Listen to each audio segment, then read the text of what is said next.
The basic idea is to present a picture of the world that looks kind of like this. There's us, kind of like big happy family in the community. The honest workman going off every morning with his lunchbox, his loyal wife who's making the meals and taking care of the kids, the hard-working executive who's toiling day and night in the interests of his workers in the community, the friendly banker who's running around looking for people to lend money to, and so on and so forth. That's us, and we're all in harmony. Harmony was a big word. We're in harmony, we're all together. It's Americanism. You might take a look at that word Americanism. It's an unusual term.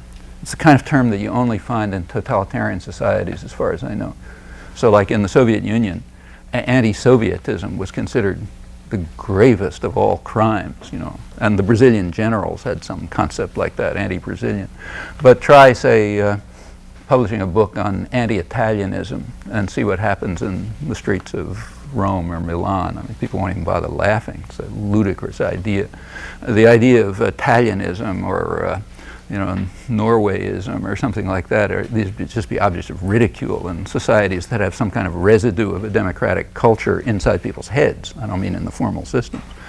But in totalitarian societies it is used, and as far as I know, the United States is the only free society that has such a concept. Maybe there's another one. You might try it in places But anyhow, Americanism is an anti-Americanism and un-Americanism and so on. These are concepts which go along with harmony and getting rid of those outsiders and all that kind of stuff. Another part is simply to induce hatred and fear among people. So it's a diverse society. You go to Europe, most places are pretty uniform. This is a very diverse society. So it's easy for propagandists. It's pretty easy to get people to hate the guy next door because it looks a little different or one thing or another. And huge campaigns go on to instigate divisions among people. I don't have to tell you about this. It's all so familiar. You go on. But these are very natural techniques of social control.